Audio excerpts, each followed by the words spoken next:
What's going on, everybody? Welcome back to another episode of Screen Speak. It's the podcast that's all about movies, life, and so much more. I'm Jordan Anderson. This is my podcast, and as always, I am thankful, grateful, and appreciative that each of you have come by and give this episode a listen. It really does mean the world to me. I'm not just saying that, I truly mean it. If you haven't already done so already, go ahead and hit the follow button, okay? Go ahead and hit that follow button. Helps the growth of the show, helps everything with ScreenSpeak continue to gain momentum, and that all starts with you hitting that follow button as well as the bell. What's that bell do, you might ask? Well, it's going to put a notification on your phone, so then that way, anytime I upload a new episode, you'll be among the first to see it, and you'll be like, oh, cool, ScreenSpeak has a new episode out? That Jordan guy, he really knows what he's talking about when it comes to movies, and I like listening to him, and he has interesting people on sometimes. Okay, sure, I'll listen to this. Something like that goes through your thought process, and then you're listening to ScreenSpeak. So please, go ahead, hit the follow button, hit the bell, help ScreenSpeak continue its momentum, and help it continue to grow. That would be appreciated. And speaking of growth and speaking of appreciated, check out social media. Check out Instagram.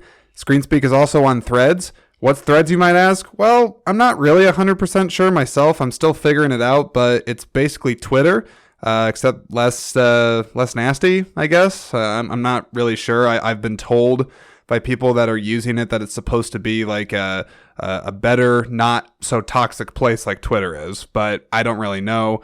I feel like it's only a matter of time before Threads will eventually reach that toxicity level that Twitter has so famously accomplished, but who knows? I'm not an expert on that.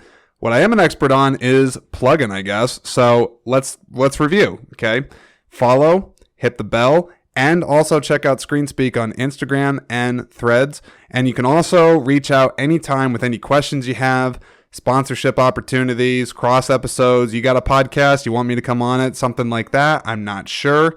Go ahead and check out the email for the podcast. All of that, including all the plug information I just mentioned, is in the description of this episode. So go ahead and check that out. Okay, plugs are done. Hang on, my cat is like wailing in the background. I gotta take care of this. 1 second.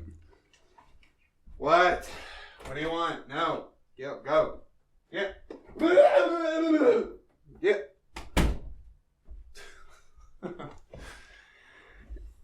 Does everybody else do that? You know, make demonic noises to get their cat to stop clawing at the door, stop pawing at it? What the heck is the deal with that? I don't know. I don't get it. I think what the deal is right now, like why my cat is doing that, is because we got a second cat. That's right. There is a second cat that is living in this household, and it has its food and residency. And by residency, I mean its box that it poos in and whatnot. It's in my home office right now. And along with that is its food and water. My current cat seems to have suspicions about this cat, but I suspect it really is just trying to get a crack at its food. So that's why it's acting like it hasn't eaten in 3 days and doing the whole malnourishment acting treatment, which is a bunch of baloney because I take care of the cat. But in any case, cat is away. Let's go ahead and talk about what's going on in this episode. Who do I have on here? What are we doing? What the heck is this all about? So with me on this episode of ScreenSpeak is actor, producer, German dialect coach, history buff, antiquities man himself, Mr. Bernd Wittenben. This is a man of multiple talents for sure. He's just one of those people where when you talk with him, he's clearly seen a lot in his life. He clearly has a lot of lived life experience and is really a man, I think, of multiple talents and has a lot of unique interests in life. I first connected with Bernd when he and his producing partner, Jorg Rocklitzer, were promoting the film Reveille and doing a screening of it at the Cedar Rapids Independent Film Festival earlier this April in 2023. So when I had initially met with the pair of them, I had just watched the movie. They were in the lobby. We hit it off, and then I said, "Hey, just come on over to my space that I had set up at the festival, and let's talk about this movie for a little bit." And it was pretty, it was pretty relaxed, pretty impromptu. I didn't really have like a full plan going into it. I just wanted to talk to them about the movie and just kind of see what I could get out of them. And I thought for what it was worth, it was an enjoyable conversation, albeit a short one, but it was an enjoyable conversation to have with the gentleman. Now, fast forward a little bit, Bernd actually reaches out to me. So this was his idea to go ahead and do this podcast. And the reason he was reaching out to me is because the film that they were screening, the one that we had talked about, Reveille, this World War II independent film, is getting a wide release, which is really, really exciting for not only all the cast and crew that went into making that movie, but I just think for independent filmmakers, anytime they can get one of their films out into a wider audience to have more people have the chance to see it, I think it's a big deal. And considering too that their movie is not something that had like a $30-40 million budget. I believe in the conversation that you'll hear, we do talk about the budget at one point, and it had something like maybe like $200,000. I'll have to listen to the playback again to get that exact, but it's not any big money, even by independent film standards. But with that being said, Reveille, the movie that we're going to be talking about again on this episode, is getting a wide release on Amazon and Vudu on August 4th. So you can definitely check out the movie. Obviously, after listening to this conversation, I would very much encourage you to do that. But yeah. So that's how this all kind of happened, is that this wide release is happening. Bernd had reached out to me and said that, hey, why don't we go ahead and talk about the wide release of the movie? We can get more in depth on things, and it'll be good for your podcast. It's good for the movie. And I'm like, you know what? That's great. That's fantastic. Artists helping out content creators, or however you want to look at that, but it's creatives helping each other out, and I love that sort of thing, and I was all too happy to do it. Now, as far as the recording experience went, it was really, really cool. Bernd lives in Walford, Iowa, which is about, I want to say it's about like an hour 20 minutes from me, so I took a little bit of a road trip. This was on a Sunday when I recorded this episode, and drove out to his place. He showed me around, and let me tell you, I'm not going to disclose a bunch of stuff about his home and, his address or anything like that. But let me tell you, this guy, he told me that he liked antiques. Like, he told me that he liked history and things like that. And I believed him. I did. But when I got a look inside his house, I was like, holy hell, this guy was not kidding. I mean, I'm talking like wall-to-wall antiquities, and not even like, it wasn't like I didn't get like the hoarder vibe. It wasn't like that. I would have maybe, done a backpedal and gotten the hell out of there if that was the case, if I had gotten any sort of weird vibes from the situation. But he really just amassed a really interesting collection. Specifically, one of the things that he was showing me, and they actually showed me how it works, is this very old music player. I got to look up the name of it right now, because otherwise I'm going to have a complete blank on this. Let's see. It's a phonograph. Is that a thing? Yeah, phonographs. So they had a whole bunch of different phonographs there, and he showed me how some of them worked, and just fascinating stuff. So aside from all the antiquities and him showing me around, we actually did the recording in his garage. That just proved to be the best space to do it. And we talked about a lot of really interesting things. Talked about a ton of interesting things. We get into Reveille pretty in depth. We talk about, I would say, its complete journey from start to finish as far as production goes. I mean, everything from just the script coming together, the cast coming together, the money coming together, the actual production shoot itself, post-production, public relations, getting the film to actually get a wide release. Everything with that we covered. We covered all of that. But I actually think my favorite piece of the conversation that you're going to listen to is the section where we get into the practical advice for getting a movie made. Because Bernd explains to me, and he was very clear about this. This was his first movie. He had never really thought that he would ever get an opportunity like this. And beyond it being his first movie, he really had a very extensive hands-on relationship with this movie. I mean, everything from his performance in the movie to advising historically, just to making sure that there was historical accuracy on the movie, given the time setting that it's in. He also did a lot of work with the German dialect for the non-German speakers, because in the movie there's, I believe, 3 different languages that are there. There's English, German, and there's also some Polish dialogue as well. And he was also an executive producer on the movie, which means he helped to, get the financing together and find a distributor and do all that production work in the background of the movie. And what I really enjoyed about him explaining this was he was just giving very practical, tangible advice for any independent filmmaker that wants to get a movie made. And I say practical and tangible because it was not like, just, you have to have a good team and you have to trust each other and you have to, come together. Like he didn't use any of those buzzwords. He was very specific. I promise you listen to the playback of this episode, anybody that has any interest in making a film, there are pieces of advice in there that would be useful to anybody that is going on this journey of getting a movie made. So I definitely recommend you taking a listen on that and seeing what you think, because I was pretty riveted the whole time and fascinated that he was able to be so insightful about it as well, considering, again, that this was his first movie. But Bernd himself is an interesting guy. He's a smart guy. He has, again, a lot of life experience. He was born and raised in Germany, immigrated to the U.S. in 2012, and he became a U.S. citizen in 2021. For his actual background, he's a trained machinist. He was in the German military at one point. He has a master's degree as a water landscaper. And then again, in addition, like I said, he's an actor in this movie. He's a producer. He's a dialect coach and is an all-around history buff for sure. So really, really fascinating guy. I was really honored to be able to sit with him for about 2 hours. I mean, we had a really solid conversation. And again, we got into a lot of stuff.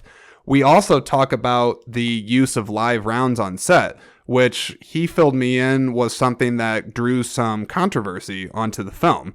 Now, I'll leave it to you to listen to the conversation and decide for yourself if using live rounds on a set is actually controversial or not. And of course, with that subject, we also talk about the unfortunate incident that took place on the set of Rust, the Alec Baldwin Western movie, where I'm not going to get into all that, but just by saying Rust and Alec Baldwin, you'll probably know where I'm going with that. But we get into that as well, and I definitely think it is very interesting to hear Bernd's perspective on it. And I weighed in where I could, but honestly, didn't need to say that much. I mean, Bernd does a lot of the talking in this conversation, but it's really not anything that I had to overly fill in gaps and whatnot, because Bernd just has a lot of life experience and history to share. And again, I really appreciated just being able to sit with him. I appreciated being able to help promote this movie.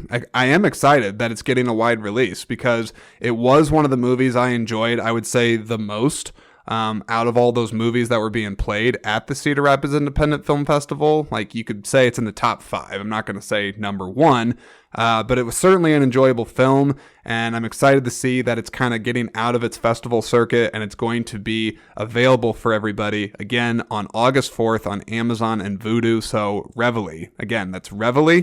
Check that out, August 4th, 2023, this year on Amazon and Vudu. So definitely check that out.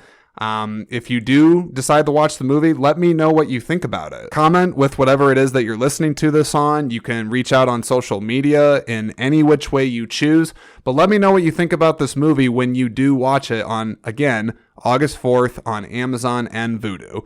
So with all that being said, I really don't think I have anything else. I'm just grateful and happy to have you back here on another episode of Screen Speak. So thank you again so much for listening. All that being said, guys, thank you all so much again for checking out the episode. Now sit back, relax, and enjoy my conversation with Bernd Wittenben on the World War II independent film Reveille.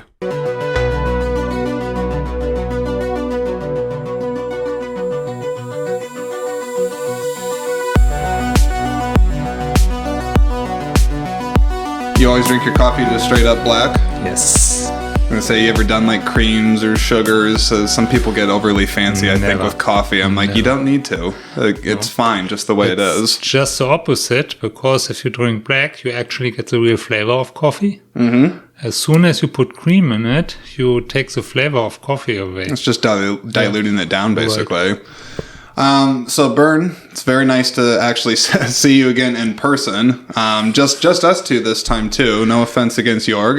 It was wonderful having him on, but sometimes you can kind of get more into the heart of things when it's just one-on-one. And being in person too, I definitely think helps. So I do appreciate you taking the time to follow up with me, reach out. This was your idea actually for this episode. Do you maybe want to explain why you wanted to do this? Yeah, our movie is getting to be released on August 4th, and it was our first feature production we ever did. And so we collected a lot of experience throughout it. And it's being released on Amazon, right? On Amazon, on Comcast, which is a cable, and on Vudu.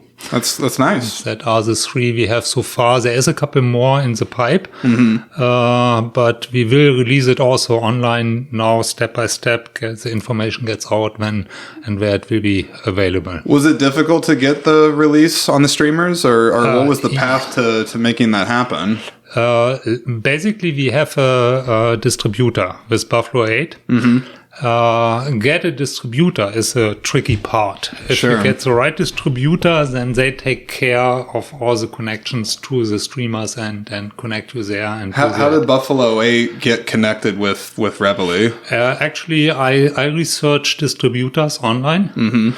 And there's a lot of black sheep out there, so that's a problem you have to figure out. And if you look a little bit online, you can find information. What do you mean by black sheep? There's actually companies out there, they call themselves distributors. They take your material, put it out, make money with it, but don't pay you. Oh, I see. So they're not very honest with their practices. Right, and there's quite a few of these black sheeps out there. Right. And so first you have to figure out, there's a couple of things you need to figure out. First, you need to get rid out of your selection all the black sheeps. So then you have a selection of distributors which have a good reputation. There's quite a few out there too. Sure. Yeah, of course. And then you have to figure out the distributor which actually fits for your movie. Good point.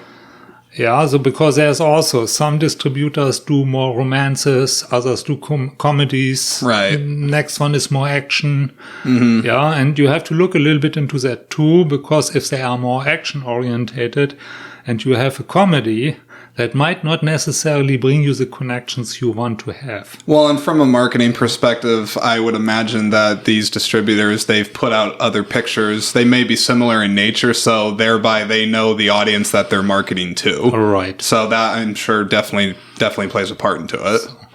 And then when you have, it's also, for when I selected that a little bit, I looked also how long are they already active. So that gives you a little bit an idea. Buffalo 8 is now, I think, 12, if not 15 years. That's pretty good. Market. So that's already a pretty good span. Where are they based out of? LA. Okay. Yeah. And the reputation they have is good. They actually are called as a distributor, as the one which are coming. Yeah, so there's quite a few others out there which are established, but they are also very settled. And as an independent filmmaker, you want to have somebody who is established but still hungry. Yeah. And Buffalo 8 is still one of these companies that are hungry. Yeah, and so that was good for us. Yeah. And when we got in touch with them, they want, that's the next thing is you also have to build up some trust, because what they are doing is they want to see the product. Sure. So you can protect your product by putting a watermark on it. That's a possibility. Yeah. But there you have to go at some point, you have to open up and just show your product. If you don't show your product, you will not get a distributor. So therefore, it's very important, and before do your research, figure out what's actually going on. What is the reputation? What do you find out online about them? And then from there going, you have just at some point to make the step where you say, okay, I have them researched. Everything I know from them is good. They are in the right niche where my movie is, and then you go from there and just get in touch with them. Then they will tell you, we want to see the product, that we can make an estimation from it.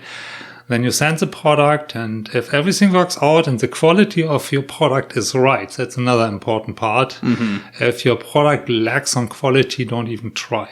Right. Yeah, then they watch it, and then from there, the whole deliverables and all of that gets started. Yeah, then you make your contract with them, and then when they have all the deliverables where you approve your copyright, that you have all the contracts with the actors right, that all your releases for properties are proper, the contracts and all of that. When you have that basically delivered to your distributor, then they start to get in touch with different sources. Right. That makes sense. So for Reveille, we talked about it initially when we first met. Now, granted, it was kind of at a festival. Not kind of at a festival. It was at a festival. And we just sort of went into it. We didn't really have like a clear direction for the conversation. But on this one, we're really going to dive more into the fully fleshed out putting together of this film, I would say. I just want to know, I guess, first, we talked a bit when we first met about how this came together, but maybe walk me through when you kind of got introduced to the project and then why you're still so passionate about it, even at this stage in the production for it. Jörg, who is right now, by the way, in Germany and works there on a reenacted documentary with a friend of ours over in Germany. He basically approached me and said, hey, there are some guys, they want to make a war movie, and that could be something interesting, and they are looking for an advisor in that direction. And I was supposed to do that, but I have to go back to Germany for Christmas. Could you imagine to jump into that role? So that's how I got introduced to the project of Reveille. What then happened is we had a kind of a telephone meeting where Michael Ackerman and Mike Burke, they were already involved in this. And Mike Burke's the armor of the picture, right? The armorer, but also was responsible for the uniforms and a lot of that things. So wore different hats. Yeah. So you have that in independent movie making. Sure. A lot of people wear different hats. So when you hear what I all did, that's also different hats in Reveille. More than just an actor in the movie. Right. Yeah. And so they approached me and they pitched their idea. Their idea was to create a war movie playing in Italy in 1943. Very detailed, very correct, and without the cliche usually goes with war movies and Germans. Right. Germans are all Nazis, they're all bad, and they hate Jews and all of that. And these cliches you do not find in Reveille. Reveille is based on the soldier. On the soldiers from the American side, on the soldiers from the German side. It's not based on the political bullshit which was going on at that time. Right. And also just from like the movie's point of view and whatnot, being from the soldier, it's also not very action heavy. There's a couple action sequences in the movie for sure, but I think a lot of World War II movies, apart from the political cliches you mentioned, people conjure up big, epic grand battles of like D-Day and things like that. And this is much more of a contained character-focused picture. Reveille is a picture which tells a story you find in real war. Yeah. If you go right now to Ukraine, Russia, what you see in Reveille, that is what right now there has happened. And when you hear there in the daily news, you hear here is a little skirmish, there is a little skirmish. The big battles are very concentrated for a very short period of time. And that is, of course, what a lot of the classical Hollywood movies have. Normandy, Stalingrad. When you look at them, that are big battles. And they are in war too, but that's not Reveille. Reveille is one of the skirmishes, and it tells the story. What happened there, and it goes very intense into the humanitarian part, which has happened in this situation. Yeah. So there is a whole motivation. Yeah. And it doesn't put any heroism on the one or on the other side. Right. It just shows what happened. It's like we take the viewer on the hand and take him along into this situation. Mm-hmm. And then the viewer stands beside and sees what happened there. Mm-hmm. Yeah, so that's the whole idea of Reveille. And it is historically very correct. So from ink signature to the use of weapons, everything is exactly like it was in 1943. Sure. The uniforms are not uniform from the Germans, because in 1943 they had soldiers which were coming from Africa, from the Africa Corps to Italy. They had soldiers which came from the home front, even from the Russian front. They got wounded, came from the Russian front, had their uniforms with them. So you see, they are uniforms, but they are mixed uniforms. Right. That was actually 1943 Italy. Mm-hmm. And you see that in Reveille. So it was very, very well and very deep researched. Mm-hmm. Yeah, and that is what also got me on board, because I'm a very realistic person. And to motivate me to go into a new adventure is not that easy. You really have to have some good arguments. Yeah. And so that's what caught me in this. And then we talked about it. I thought a little bit about it, and I said, yep, I can see that I can help there. Now let's start really talk about how can I help. Mm-hmm. And that is when we made the first Zoom meeting. And that is when Michael Ackerman saw me. And then he offered me, after a couple times forth and back, he offered me a lead role for that movie. Right. Yeah. So I did not join the team in order to be an actor. Yeah. I joined it in order to be an advisor, a German advisor. Because you're very passionate about history. Right. Yeah. Where does the passion for history come from for you? That goes actually back to school. I liked already history in class. Mm-hmm. Was always one of my favorite things, and from there it just developed. I joined then the German Border Patrol, was there in an elite unit, which bound me always for 14 days in the camp. And then I was 14 days to 3 weeks at home. Uh-huh. With the only requirement to stay fit and shape. Mm-hmm. And that is nice for the first 3, 4, 5 times. Yeah, you go bathing, party and stuff like that. But then it gets old. So I had learned as my first business being a machinist. So I started to repair antique toys, mechanical toys. And that developed. And from there, I was always hooked. And my period is really going back to 1850.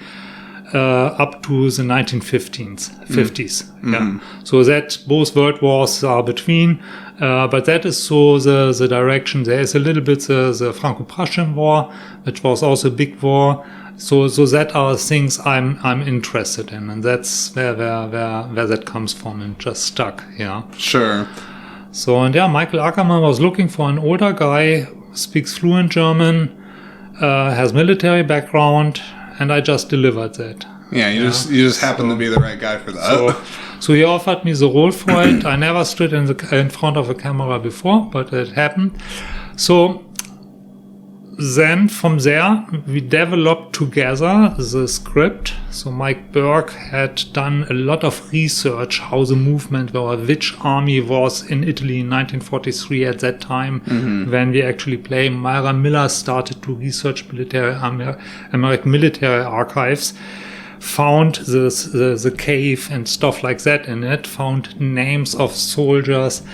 Michael Ackerman got in touch with some of the families of these soldiers, interviewed them, talked with them, and from there everything developed. And Michael Ackerman created basically the script. Mm-hmm. We influenced it with our knowledge for realistic war behaviors. Mm-hmm. Yeah, Mike Burke had a lot to do with that. Jörg brought a lot of in. He had actual experience from Sarajevo. He was with the German army in Sarajevo.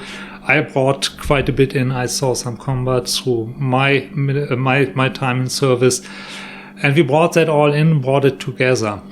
And then the script was basically developed, and then it came to the next step. Okay, we have a nice script. We want to do that. We need a cast. Yeah. So then came auditions. The auditions were handled by Michael Ackerman. Mike Burke, Jörg, and me. Okay.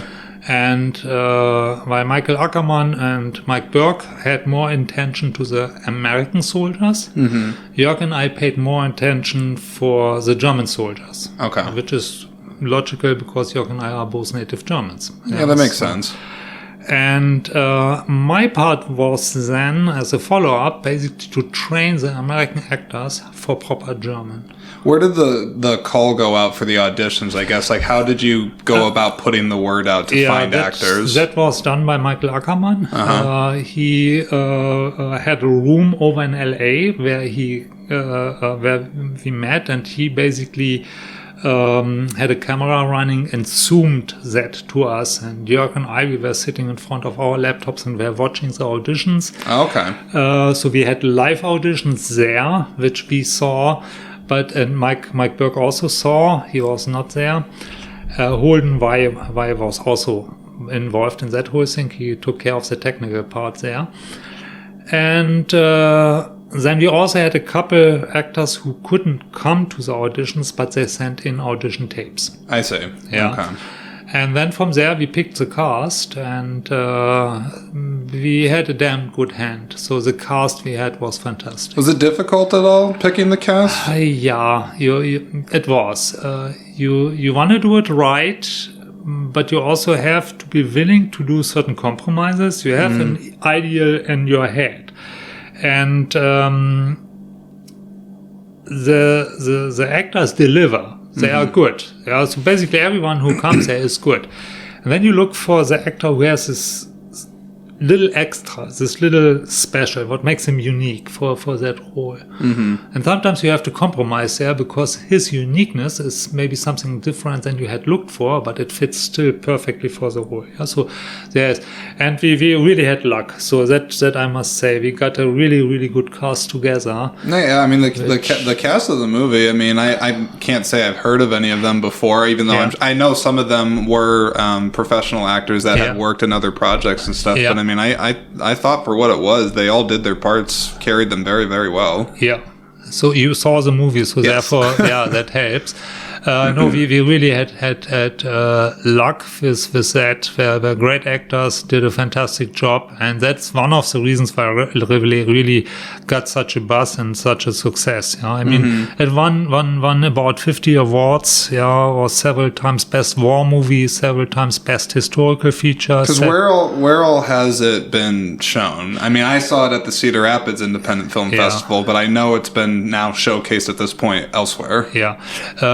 It was basically in every capital in Europe. Okay. Yeah, so the big festivals in the capitals, Paris, Brussels, Rome, Berlin,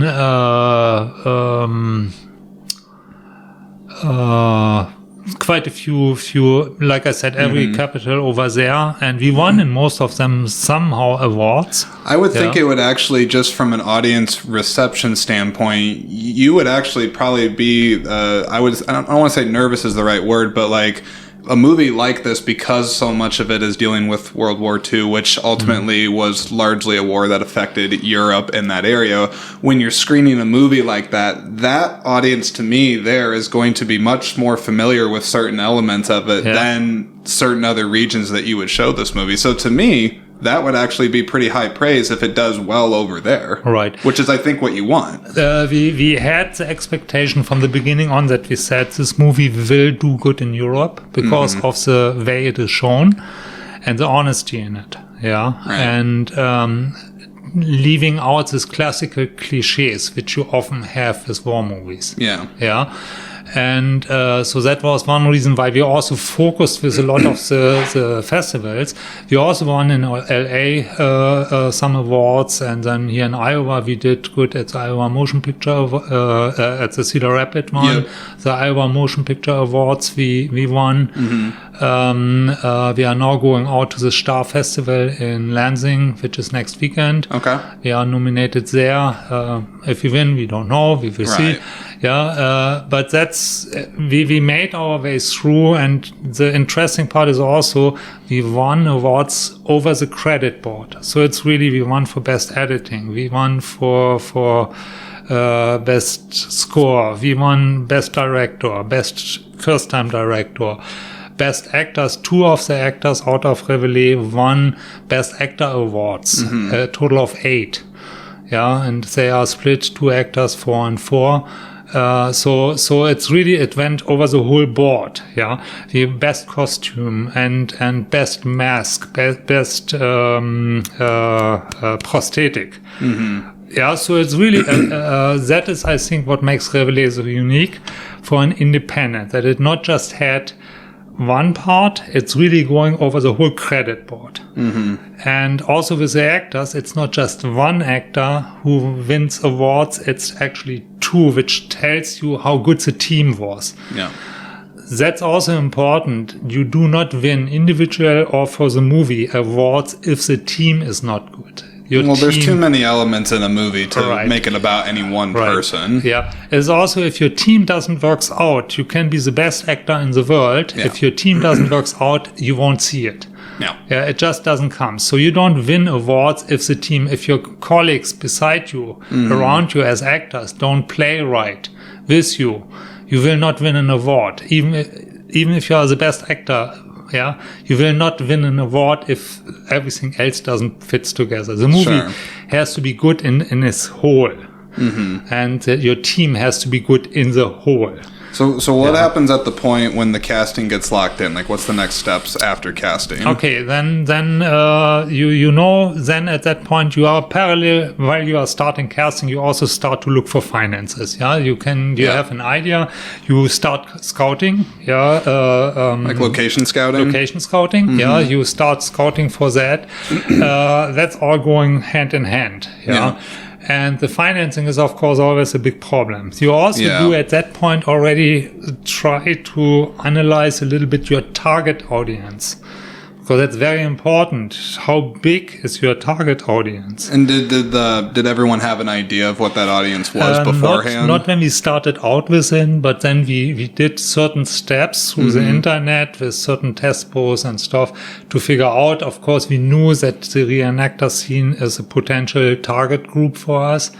Yeah, Makes sense. Knew that veterans will be a potential target group for us.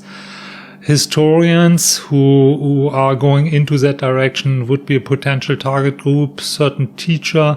So we had already an idea where it would go. But then it's important when you do a movie, you have to get an evaluation. What can I actually reach with my movie? Sure. If I have a market which allows me as a sample to bring in $500,000 on revenue, but my movie is for my cost $1 million. Right. Then you don't make the movie because you would lose $500,000. Makes sense. Yeah. So that's one of the very important parts is directly figure out. And there is certain techniques how you can do it. The internet plays a big role. The social media plays a big role. You just make a couple test posts here and there with certain things, and you look how reactions are happened. For $500 invested in social media, you can already come to a very close estimate of where you can end up on your target audience. What was the budget for Reveille?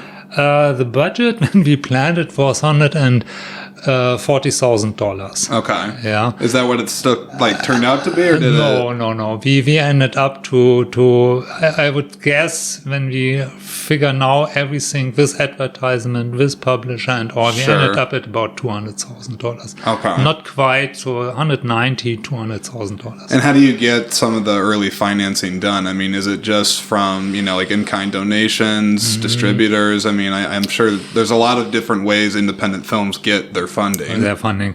We had several ways. Michael Ackerman had started a crowdfunding. They brought some funds in. Not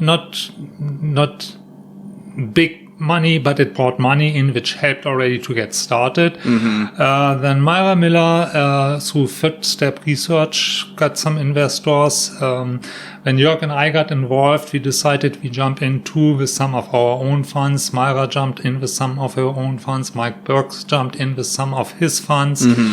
Michael Ackerman jumped in with some of his funds.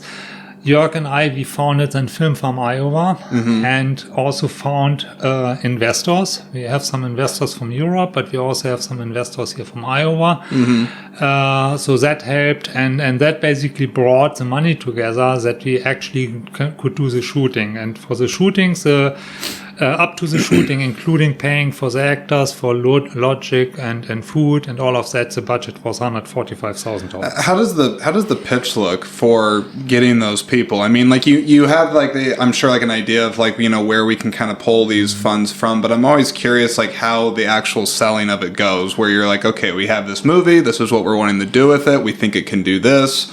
I mean, did you guys have like any sort of like, you know, real strategic plan behind that? Or did you just kind of trust our passion for this project is going to carry through when we talk to people about it and the rest will kind of follow in suit? Let's say it that way. For Reveille, it was exactly like you said right now. Yeah. It was for Jörg and me the first time that we ever went into such a project. And it was basically our enthusiasm, which made it possible that people were willing to give money to the project. Right. So now with this knowledge and being 2.5 years after the start point, this looks different. Our next movie we are planning is a different price category than we had with Reveille. Right. And here we actually are working already on pitch, on monetizing, on revenue and revenue plans and stuff like that in order to be able to pitch them. Yeah. So this, the next movie we are going, the next feature we are going to do, will be very differently organized than we did Reveille. Yeah. With Reveille was really, okay, we talk $145,000, which sounds a lot of money, but for movie making, it's basically nothing. Yeah. Even in the independent world, that's pretty small. Even yeah. And the important part is, I believe that by talking a lot, we got a lot of in-kind donations. Yeah. So all the weapons we had, we didn't buy one weapon. Somewhere had them and borrowed us them. Oh, okay. Yeah. So that's a very important thing, which saves you a lot of money.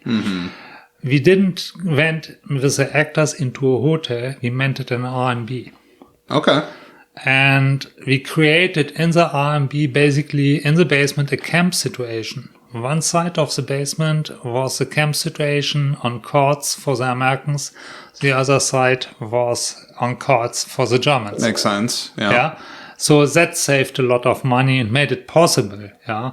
Because if we would have gone in a hotel for each person, that would have completely went out of control. Well, and I imagine, too, that just the nature of independent films, you have a lot of people that are not by any means, you know, established. They're not big time made. So meaning that, you know, you have a lot of people that are hungry. Yeah. They're hungry for success and they don't need some of these amenities and expensive services that other projects eventually, you know, will establish. So, I mean, I think it also works for a story like this too, when you want there to be certainly like a military squad dynamic between these two groups. So that, I mean, that's pretty cool. Yeah. So, and that actually worked out because it also created kind of a group dynamic, which you have in military. There's a group dynamic. It's always, I think, tough with military movies in general with that, because you know a lot of those actors didn't meet before. You know, they probably just meet, you know, maybe if they even are lucky enough to have a rehearsal to get that dynamic, to make it feel like there is history, that these people have worked together before. That is, I believe, also one of the reasons why our actors were so fantastic. We started very early because the American actors who had to play Germans had to get the German lines taught. Yeah. And I started 3 months before we started shooting with them actually practicing their lines. So there was, and very early we started to put them in Zoom groups together. And really, they knew each other already when they came to the set. And I think that's to a lot of movies also. The actors don't know each other. You come to the set and now suddenly you should be a homogeneous established group. Yeah. That is tough to reach. It is possible, but it's tough. Yeah. Here in our case, the American soldiers, they met in LA. Most of the American soldiers came from LA. The German soldiers, they came actually from different areas, but we met on Zoom and had our trainings and talked about and had the language, the pronunciation and stuff like that. And that turned so good out. We showed Reveille in Europe to different people. They were not able to tell us which ones are the native speaking Germans and which ones are the not native ones. They were not able to make the difference. Yeah, and that's probably the highest kind of praise you want, is knowing that they can't figure that out. Right. And so that was another point of this detail where we really put a lot of focus into it. So, but this is just developed from there and got into the scruple. But back to how do you plan the finances, the budget and stuff like that. So that is so steps develops. Yeah, when you have your script, you know what kind of actors you need. So you have there the first idea. And when you know how many actors you actually have, you know what you need for lodging and for food, for travel cost. Yeah. You can estimate that. So you make a rough budget, and in that budget you have for the different categories. We planned this 10 days shooting, which is for a feature very tight. And people who see Reveille, they do not believe us that we were able to shoot that movie in 10 days, but we did. Yeah. And the trick for that was a very, very good preparation ahead of it. Yeah, because I can't imagine. I mean, 10 days is extremely quick. Yeah. I mean, let alone for a period piece film that has to deal with war, and you have action, and we'll get to this eventually. I know we talked about the use of live rounds in this picture, but doing that quickly too, you could say like we're under a tight shooting schedule, so some things will get cut corners and things like that to make our shoots okay. But 10 days is quick. Yeah. Very, very quick. So, and it worked because it was very, very well organized. So that because you had that time leading up to it beforehand. Right. Yeah. And so that was one of the things. With the knowledge from today, I would plan that with 12 days. I would give it 2 more days. What would the 2 more days allow if you had it? We would have a little bit more time for a couple extra inlays, shootings, maybe here and there another detail shot, additional, just to give the editor even more options than we were able to offer him. Yeah, because when you're shooting under the 10 days, I mean, I suppose the director would know this, but like, were there many takes for the scenes, or because you had enough time and prep, like you could, relatively get them in 1 or 2 takes, or? I don't know every take because I was not in every scene involved. Right. Yeah? I was from the 10 days shooting, I was 9 days in front of the camera, but then also not always the whole day. Was not involved. The most scene where I was involved got reshot was 4 times. Okay. Which is a very small amount. Yeah. When I know from the Matrix, there was with Keanu Reeves, there was a scene where he just walks through a door. And they shot that scene 75 times. Oh, God. So just to give you an idea. Yeah. So, and the most I remember from when I was there was, I think, 4 times. That's not that bad. That is really not bad. And there were scenes where we really went after 1 or 2 shots and with that we got it. It's there. But that is, again, this preparation. We had hardly...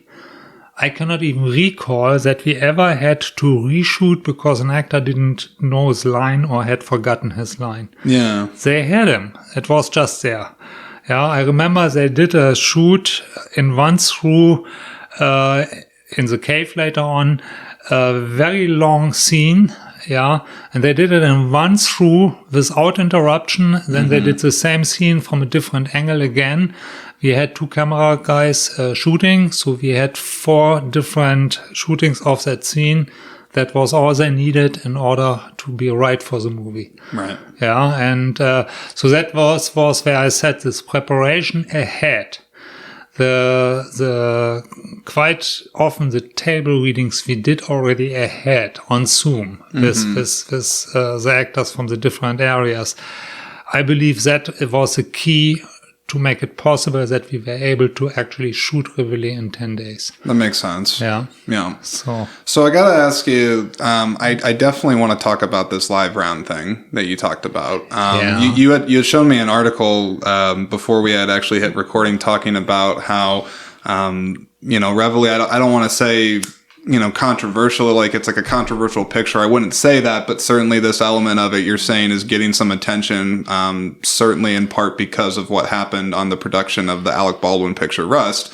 But could you talk about that a little bit, the decision to use live rounds and just what went into making that happen? And of course, the safety of it too. Yeah.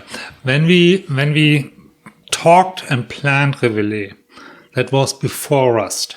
Yeah. And we had already decided before Rust that we wanna, in order to make it historical accurate and to show the right effect of real weapons used with real ammunition, the recoil. Do you know if a lot of films, like other films, would do that? Is that an industry standard in independent films? It's more the opposite. Like using blanks or dummy rounds? Usually they use blanks, right. I would say, or they have special weapons which are just not sharp or cannot shoot sharp. Sure. Yeah.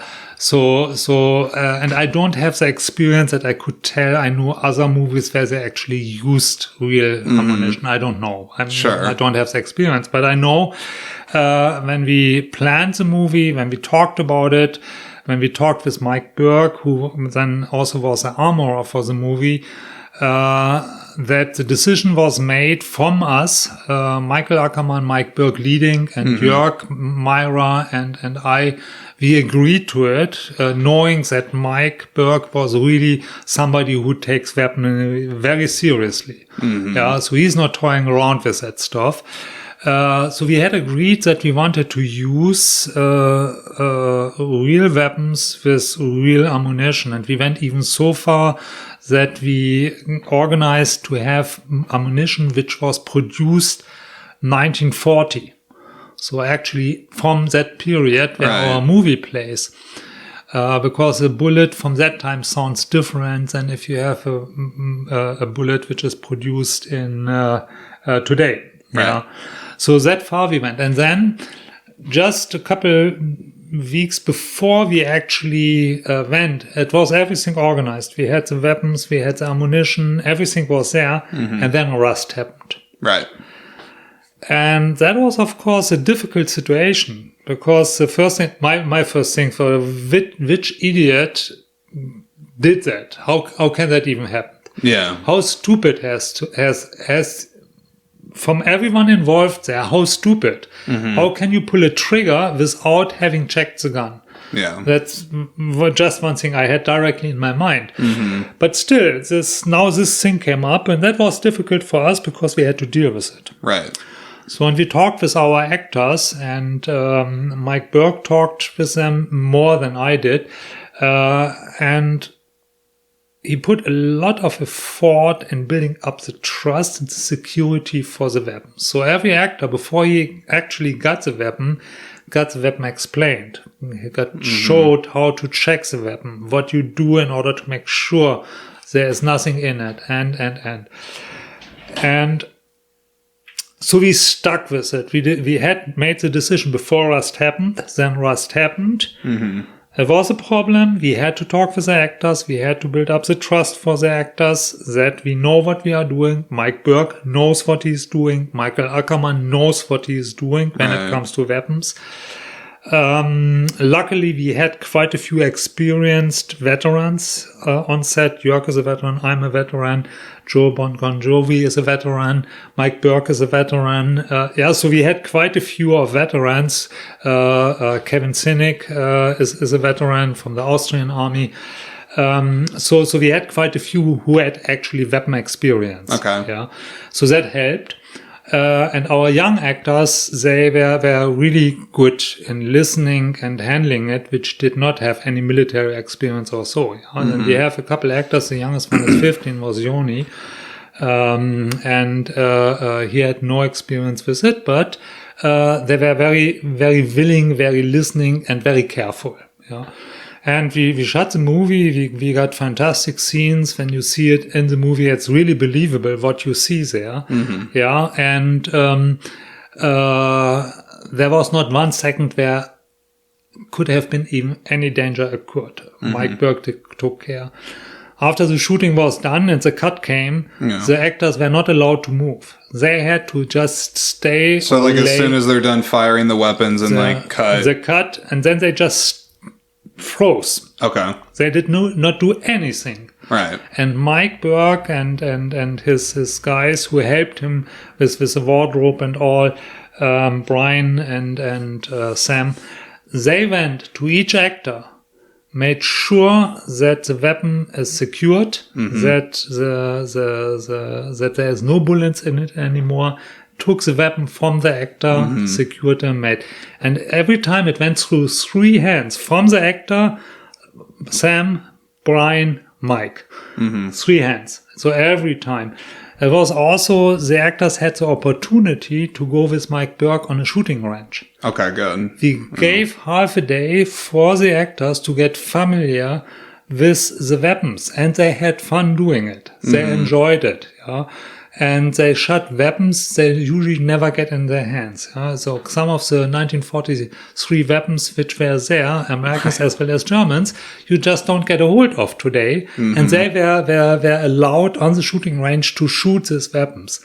So they had fun doing it. And of course, that all built a very good atmosphere, also very secure and very trustful atmosphere.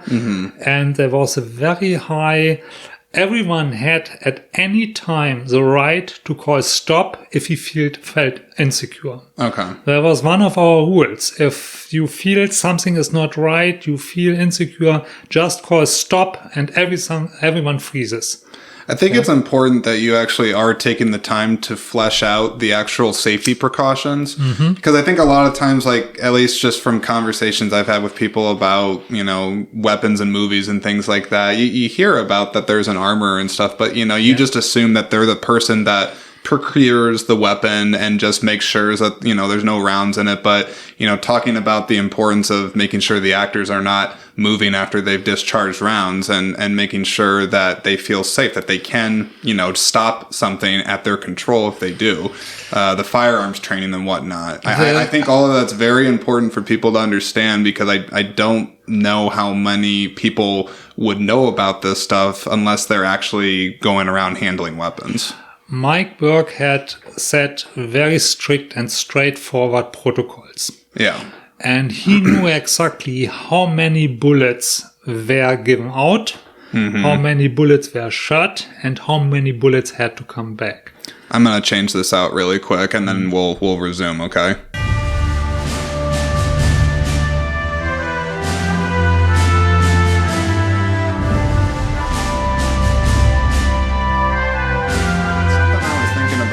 Just going through the safety precautions that the armorer was making and whatnot, and this is just for myself. Like, I am by no means a gun person. I'm really not. I like seeing them in movies. I mean, who doesn't? They're exciting. You know, it pumps your adrenaline up, especially for a war picture. It's pretty difficult to have one and not have weapons be used in them. Right.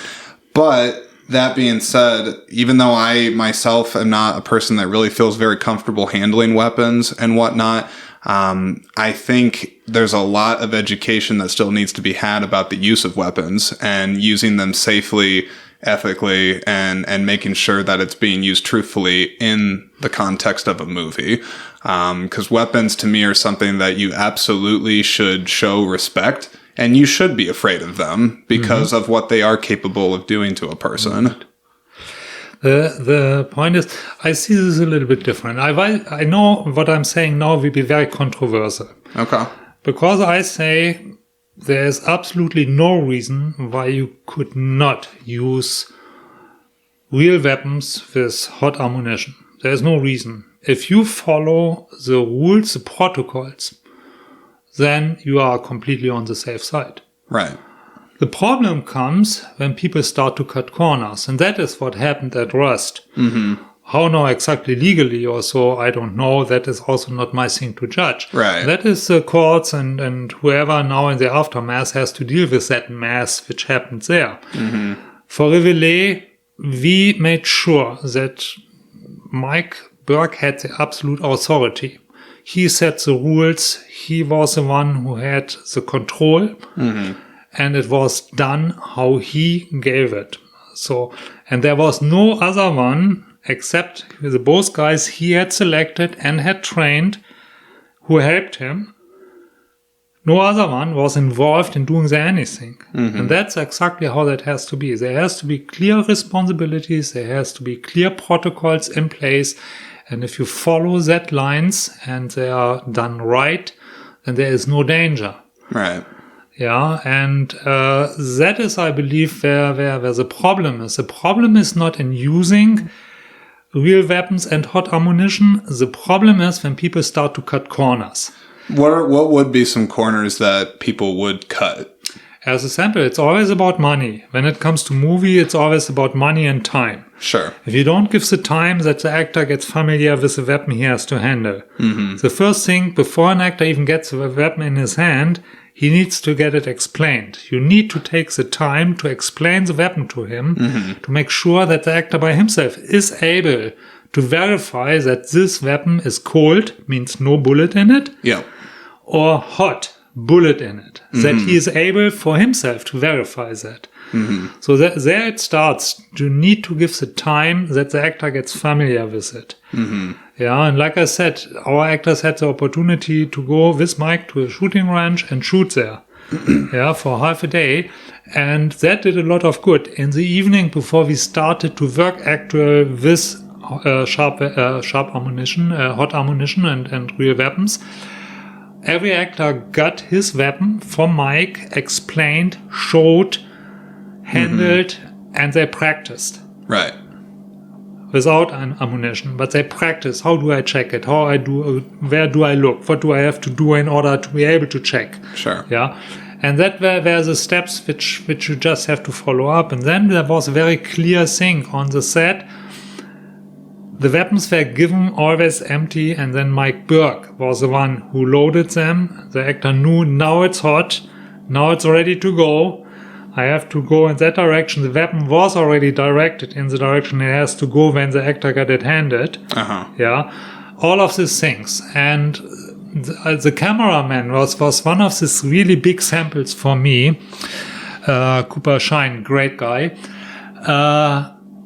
He was amazed.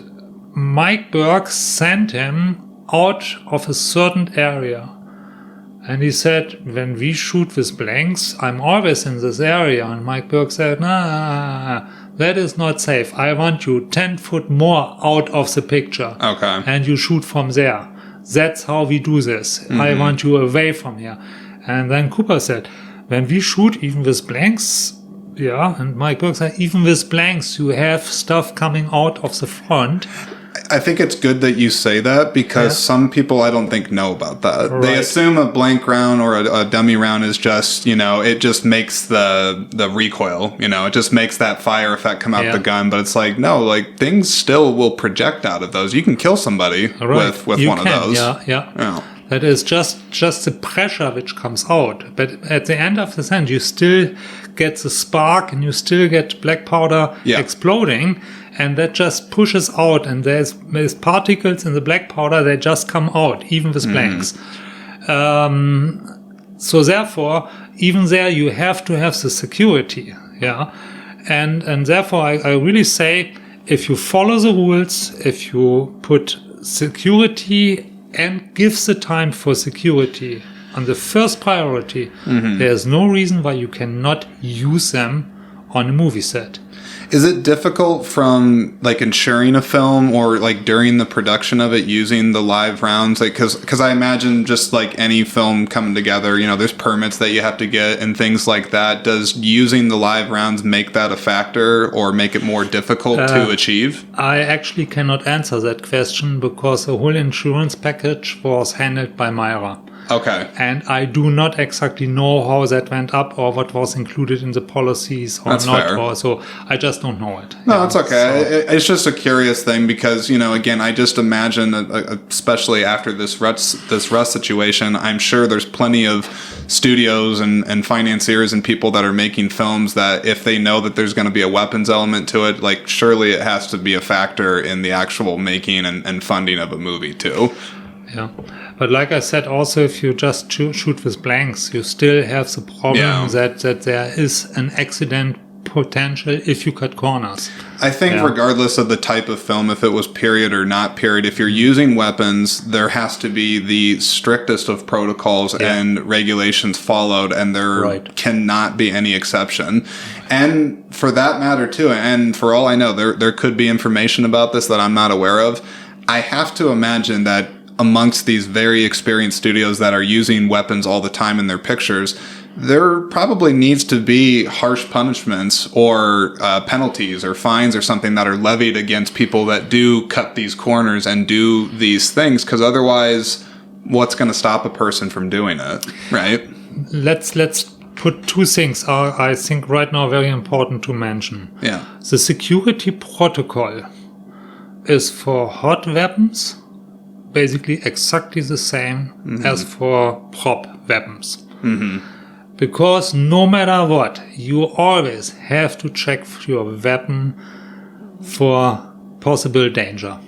Right. That's just it. So the security protocol is always the same. There is no difference in it if you shoot like we did with hot ammunition, or if you shoot with blanks, or if you have dummy. Doesn't matter. Right. The protocol has to be the same.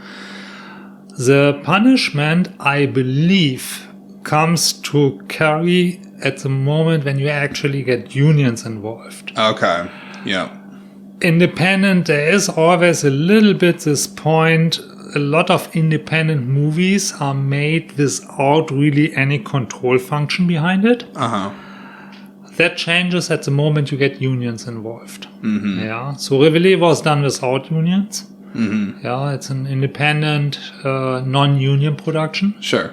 Yeah, but if you have unions involved, you have the actors have the possibility to call a union representative if they feel something is not right on set. Yeah. That's one thing I was wondering with Rust, because they had the opportunity and it had happened. It had given calls. I do remember there being some. I don't know if it was strictly to the weapons, though. I'm sure it was, but I remember there were other calls, I believe, to the union about just unprofessional practices, dangerous conditions, overworking people, just things like that. So, and I'm wondering, and that's just speculation here. Yeah. So I'm not putting here anything out because I don't have the knowledge about it, but I'm actually wondering if here the people from the union, because it was out in the desert, if they actually took it serious. I don't know. So it's hard to know unless you're actually there. So it's hard to know, but I believe that at Rust a lot of things went wrong. That was not just one thing. I think a lot of things came there together, and including drinking on set. Oh, really? Yeah, so at least what I heard. There was alcohol on set, which is put in this, what they call method acting. Okay. Which is, in my opinion, a wrong interpretation of method acting, because method acting is a preparation part. It's a part of movement. How would you move in your character? Prepare into that, and then it's a mental part. Sure. And alcohol on a set, I don't know. Yeah. I just say that straightforward. I don't know. And in my opinion, you do not need alcohol in order to be a method actor, even if you have to play a drunk character. Right. Because as a method actor, you can get mentally in the stage that you are drunk mentally. Yeah. And I give you a very simple example for that. In my role, I had to play somebody who gets weaker, and is dying. Yes. But I was not dying. You haven't been shot before? I never have been shot before. Okay. And still, I was able to perform it. Right. Believable. Yeah. So that's the same with a drunk. You can perform it believable if you get mental into that stage. Yeah. There is a trick. Alcohol has nothing to do on the set. That's one of my rules. On a set where I'm involved, you will not have alcohol involved. Sure. It was, by the way, part of the contract from with our actors. Okay. That they were not allowed to have any alcohol, drugs, or anything like that on set. Interesting. Yeah, it was part of our contract. Mm-hmm. Yeah. And it gave 2 occasions where we, as the leaders for that whole thing, decided in the evening, shooting was done, where a controlled amount of beer came in, and that was given out controlled. So there was no drunk or stuff like that going on. It was an enjoyable being together. Yeah.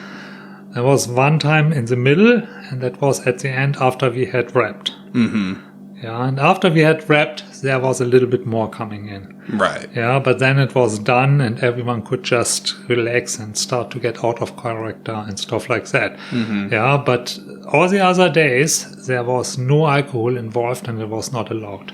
I think the subject, no matter which way you slice it, I mean, when you're working with weapons on a set, regardless of the context or how they're being used, it's a weapon. Mm-hmm. They are dangerous things. That is just a fact, plain and simple. And I do think you can't play loosey-goosey with some of that stuff. You have to take it deadly seriously because of what can come with it, which of course is death. And it's nice to hear that from an independent production too, especially that you mention it not having union backing and things like that too, because I think it's important that people know that even in the type of setting that you're making this movie, the strictest protocols are put into place for it for the safety and well-being of the actors and everyone around. Right. Yeah, it's very important. It is, yeah. So the biggest damage we actually had was that we hit a tree branch, and split it apart. Yeah. So in the distance, that was the biggest accident we actually had. Yeah. I think in the grand scheme of things, the other trees might be upset that one tree got hurt, but it'll live. It'll be just fine. Yeah.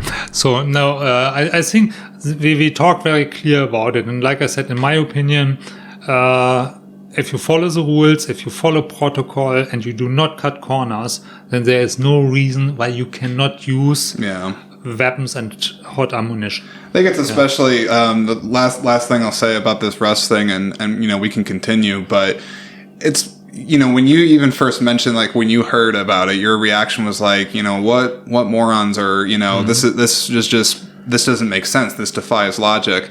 I think that reaction's appropriate because movies have been getting made for a long time. Yeah. And there have been plenty of movies that have experienced or even inexperienced people that know these basics. So I think it's perfectly fine to feel that knee-jerk reaction of feeling like that because you're right. It shouldn't be the case. It just shouldn't have happened. Right. I just think if anybody's going to take a lesson from this, do not cut corners ever with this stuff.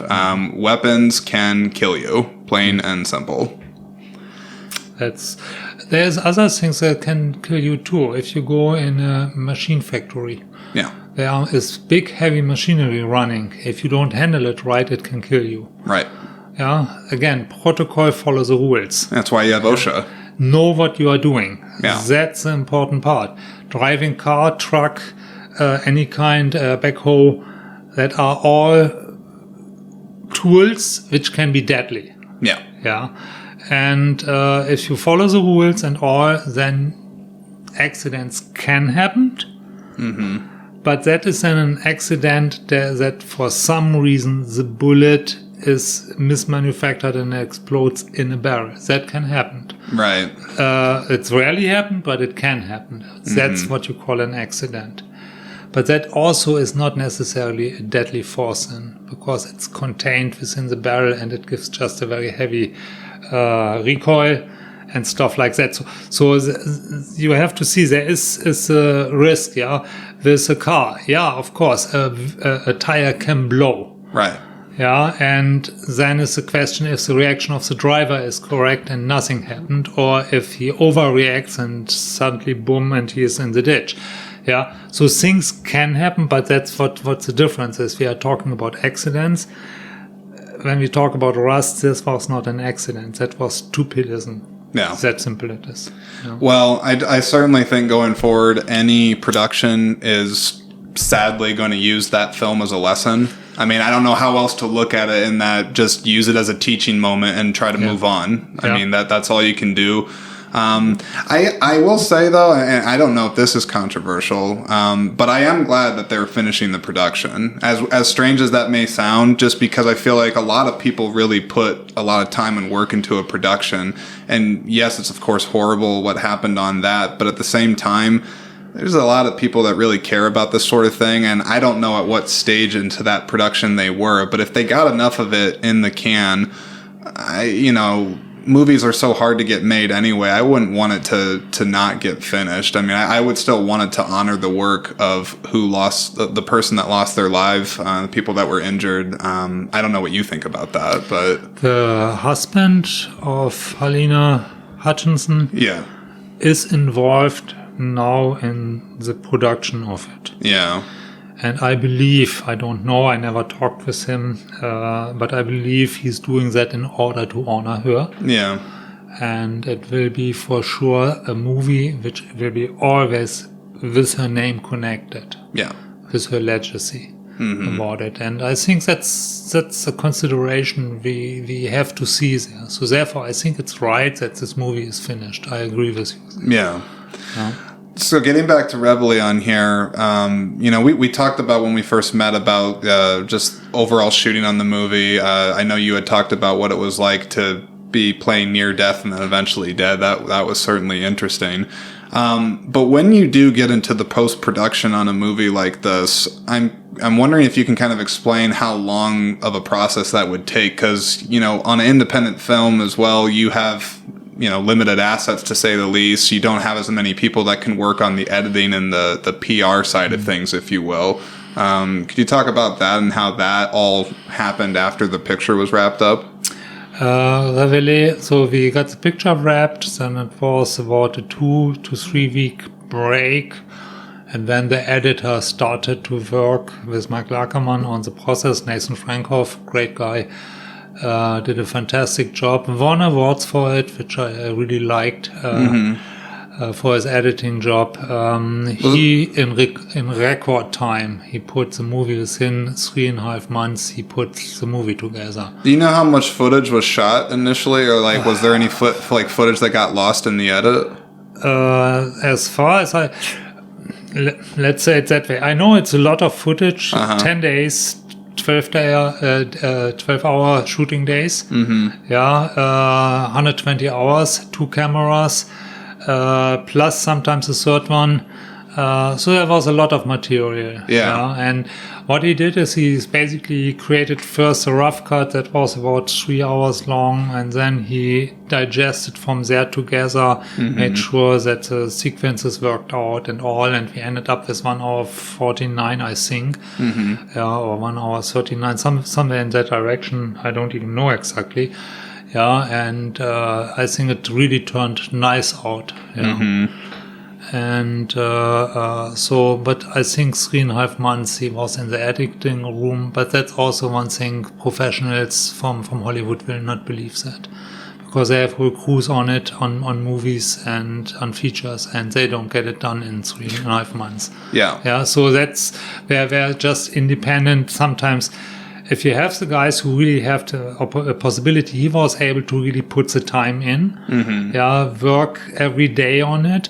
With independent, you do not have that always. There's people, they have another job where they make their life with, and then they can spend a couple hours every day. That, of course, changes that time frame completely.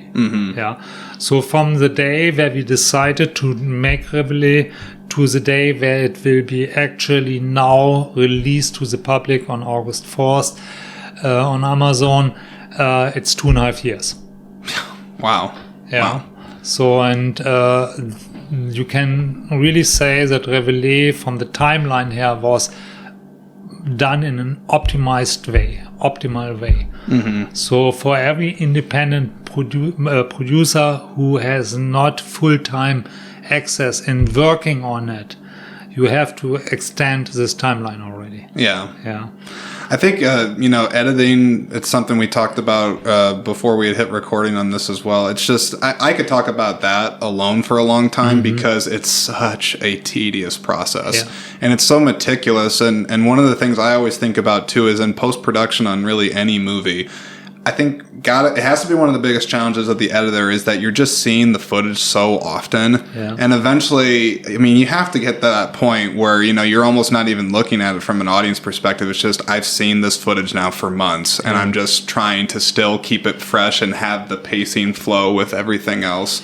It's just hats off to editors on movies. I mean, it's an incredible challenge, and, the ones that do it well, they make it look effortless, but it's anything but. Reveille also is very special because there's several things coming together. You have the footage, that's one thing. Mm-hmm. Then you have color correction, that's another step.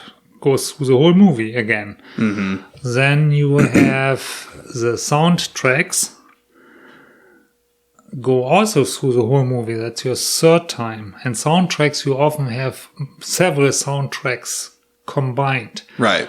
So, and then you have with Reveille also the subtitles, which were important because Reveille is multilingual. Yeah? There's 3 languages spoken in Reveille. There's English, it's German, and it's Polish. Okay. Yeah. So you have to have the subtitles. There is no way out. Yeah. And so all of that goes back to the editor. Of course, he has help. So the color correction, Cooper Shine, our cinematographer, was involved with him. Mm-hmm. Yeah. When it came to subtitles, the English part, Mike Burke involved himself with the English part, and Mike Burke and I involved ourselves with the editor for the German part. Mm-hmm. And then the Polish part was the Polish guys who involved themselves with the editor. Yeah. But the editor is in everything involved. Right. Yeah. And it's 5, 6, 7 times the movie through meticulous, and it has to fit all together. Yeah. So when you have a soundtrack, when you have speech, that has to fit with the movement and. So he did a great job.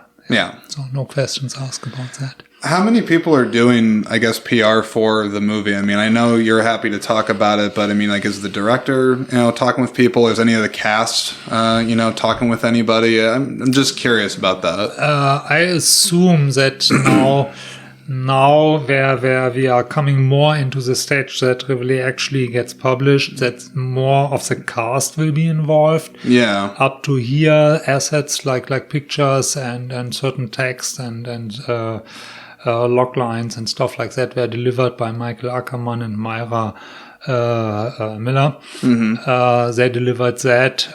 We do have a publicist working on it who brings the movie out. Buffalo 8 does some through their network, some stuff.